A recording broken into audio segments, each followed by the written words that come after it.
Kurulus Orhan के पहले episode की शुरुआत एक ऐसे माहौल से होती है जहां उस्मानी सल्तनत एक नाजुक मरहले से गुजर रही है। उस्मान गाजी की उम्र बढ़ चुकी है, इनकी सेहत कमजोर दिखाई देती है और सल्तनत के उर्दगर्द बैरूनी दुश्मन भी मुतहर्रिक हो रहे हैं। इसी गैर मुस्तहकम सूरत हाल ने बीजंतीनियों और गदार कबायली सिरदारों को यह सोचने पर मजबूर क्या है कि शायद अब काई कबीला अपनी पुरानी ताकत बरकरार न रख सके। ऐसे माहौल में उस्मान गाजी के बेटे और मुस्तकबल के वारिस ओरहान गाजी को सामने लाया जाता है। एपिसोड में उसे एक बाशऊर, समझदार, बहादुर और मुदब्बिर नौजवान के तौर पर दिखाया गया है जो अपने वालिद की विरासत को आगे बढ़ाने के लिए तैयार है।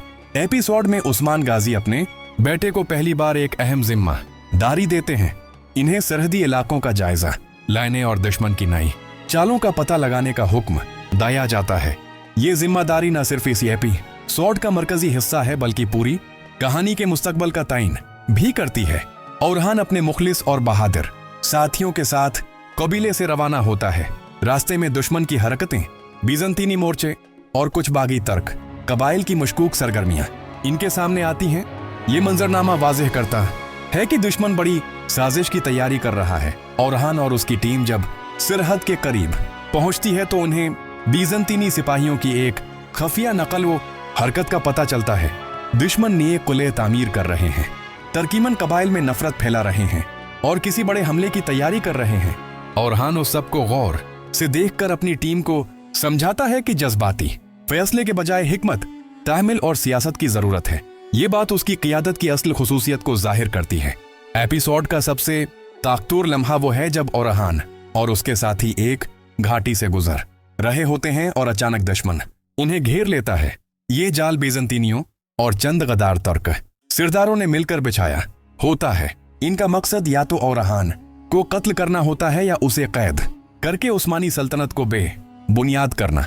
मगर ओरहान नहायत होशियारी, जुर्रत और जंगी महारत से इस जाल को नाकाम बनाता है। वो न सिर्फ अपने साथियों को बचाता है बल्कि दुश्मन को भारी नुकसान पहुंचाकर ये साबित करता है कि उस्मान गाजी का वारिस कमजोर नहीं बल्कि मुस्तकबल का अजीम सिपासालार है। इन बैरूनी साजिशों के साथ साथ एपिसोड में अंदरूनी सियासत भी दिखाई गई है। कुछ कबायली सरदार और वुज़रा उस्मान गाजी की कमजोर सेहत को जवाज बनाकर क़ियादत के बारे में इख्तिलाफात पैदा करने की कोशिश करते हैं। इनके नजदीक ओरहान अभी क़ियादत के लिए तैयार नहीं, जबकि कुछ लोग खफिया तौर पर बीजंतीनियों से राब्ते भी रखते हैं। ये अंदरूनी इंतशार मुस्तकबल के बड़े फितने की बुनियाद बनने वाला है। एपिसोड के आखिर में ओरहान अपने वालिद के पास वापस आता है और पूरा माजरा बयान करता है। उस्मान गाजी बेटे की जिम्मेदारी, अक्ल और बहादुरी से मुतमईन होते हैं, मगर उसे ये भी बताते हैं कि असल आजमाइश अभी शुरू हुई है। दुश्मन सिर्फ बाहर नहीं बल्कि कबीले के अंदर भी मौजूद है। एपिसोड इसी जुमले पर एक भरपूर सनसनी और तजस्सुस के साथ खत्म होता है, जहां ये सवाल जहन में रह जाता है कि ओरहान गाजी आने वाले वक्त में इस सल्तनत को कैसे संभालेगा, दुश्मन के वार कैसे रोकेगा और अंदर बैठे गुदारों को कैसे बेनकाब करेगा।